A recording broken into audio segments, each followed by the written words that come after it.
erased. And that was interesting to twist completely the idea of it. And here it was used on the, again, a bit similar way, not with the original use where you are putting something to some other place and to make kind of possible for something to travel wherever. But here I just removed something that I don't want to tell what it is, because that's one part of it. And it was just like testing around how it would feel. I was making many different versions of the same thing, and here is now visible just one. But I was trying, just like trying out the feeling, how it feels that something is erased with that. Thank you. And it's very interesting. The digital scape, the digital landscape, is quite intriguing.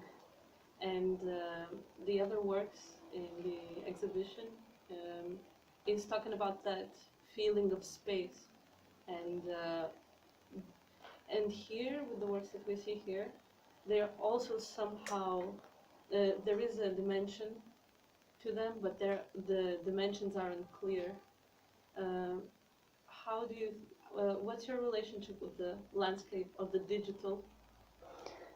It's really complex. It's not easy for me, and I'm not really comfortable going to VR, to virtual world, but I feel somehow it's my duty to go there and to question it and to work kind of like from inside, because in current world we cannot escape that part, and it's all the time within us.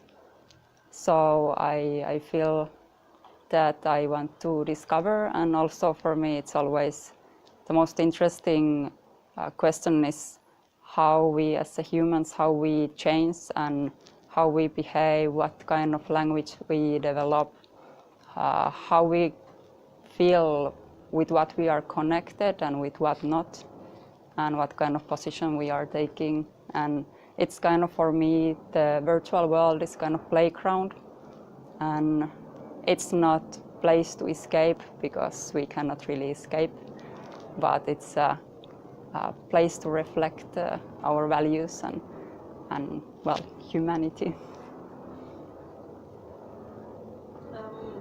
Also curious about other parts of your research, especially post-humanist and feminist theories, and how they relate to the digital space as well, because you take in parts of the real world and you manipulate them, and they start living in these landscapes and form their own characteristics and sort of develop their own lives. Would you tell something about that as well? Yes, for me, posthumanism is not a world without humans, but it's a place also to reflect how it would be and where we are heading on, and with what kind of lifestyles we would end up somewhere. And it's more like to find the equal way to be with all kind of beings. And I put it so far that I always include the virtual beings also, because, well, I have the mind that I like if there is some like magical or some spirits. It's kind of the playful side, but then also to think it also more serious, that it's just a reflection point, and even until like how we are treating machines or kind of like cyborgs or robots, like if we behave somehow differently with them, how it reflects how we are with other humans, like why we would treat a robot like it's like, I don't know, it's a servant or whatever is their role, how it reflects how we are with other humans and if we know them or not. So it has this kind of aspects. And then for feminist theory, I always add the queer also. It's just seeing things from different perspective, and always watching it from the point of view that's not present yet in society. So like how, again, like the same, like are we all equal, what is our role, and these themes are coming from those two directions. But then I always try to make it like this. It's at the same time playful and serious for me. Thank you. Um,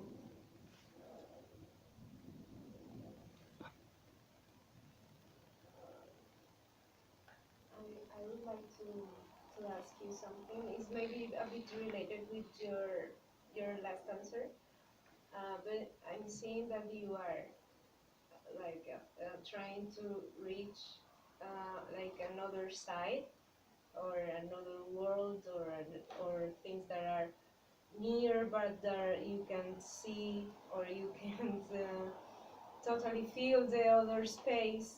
And I think this is what I feel from from what I see in your work. But I think maybe you call this virtual. I'm not sure.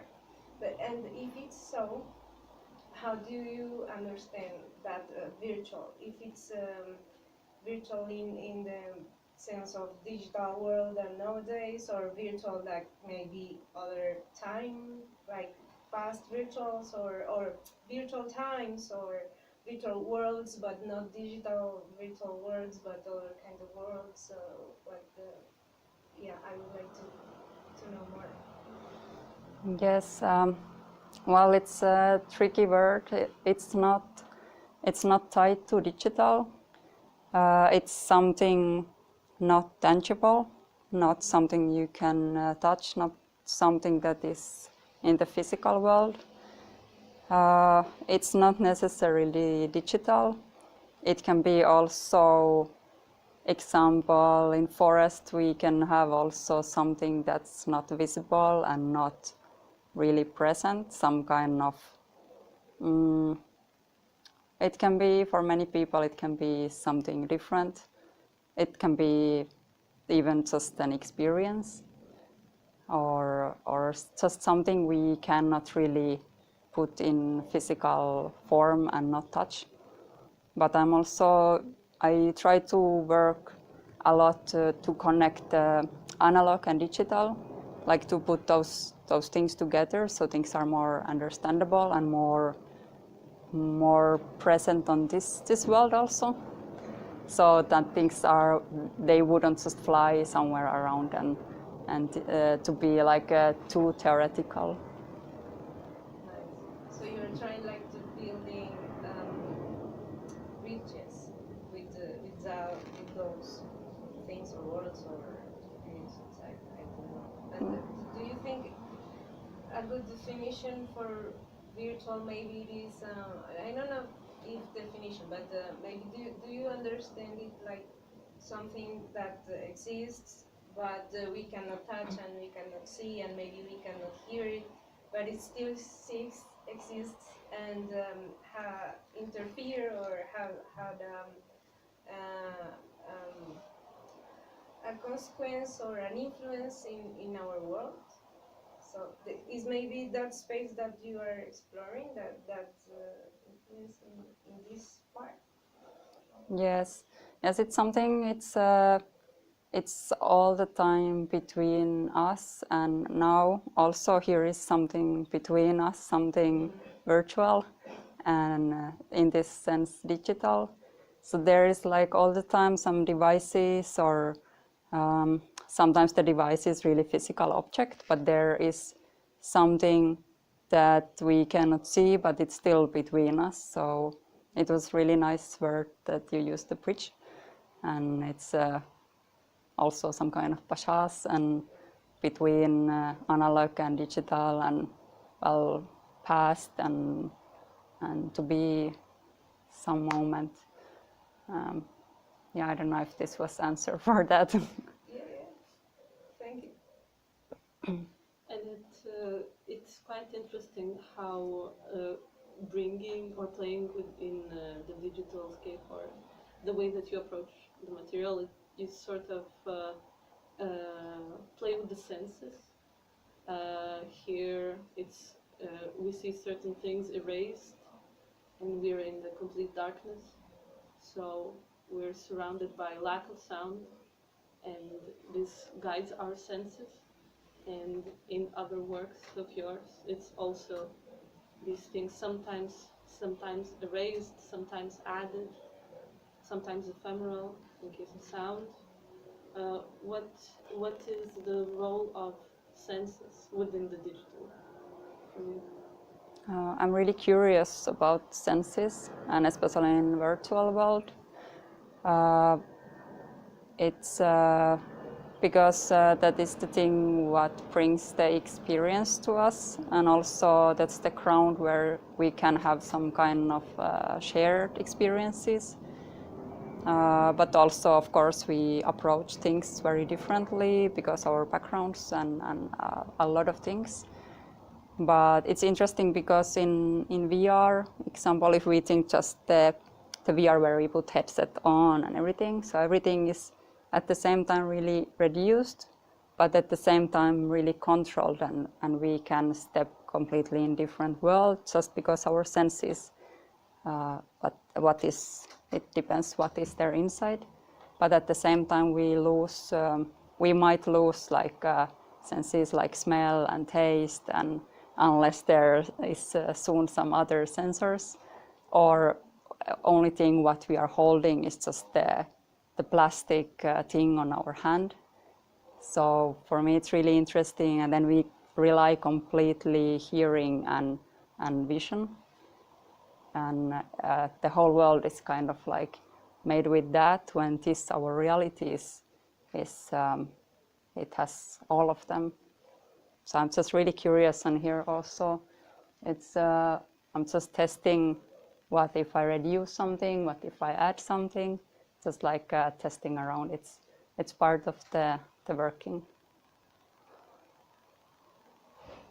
And is there a guide within that virtual space? Because you said the experience of the things and the senses being reduced sort of can really transform you, like really transfer you within that space and really encapsulate you. Do you see yourself as a guide within that space, or you see yourself just as a passerby? I think it's hard to be a guide there, but when creating the world, that is one really crazy thing, because you are creator of whole world. And that's also something to really reflect on. But well, otherwise I just see rather as a creator, and kind of like giving space and to test out with others how we take some space and what can be done there, and what it's it's also a very lonely place to be, because usually you are alone in the space, and how you approach it, and what are you going to do there. It's just like giving kind of a space for others. Thank you.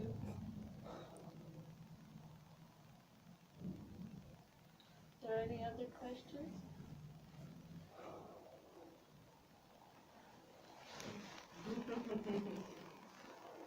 Thank you for the presentation, Tiio. Thank you. Thank you.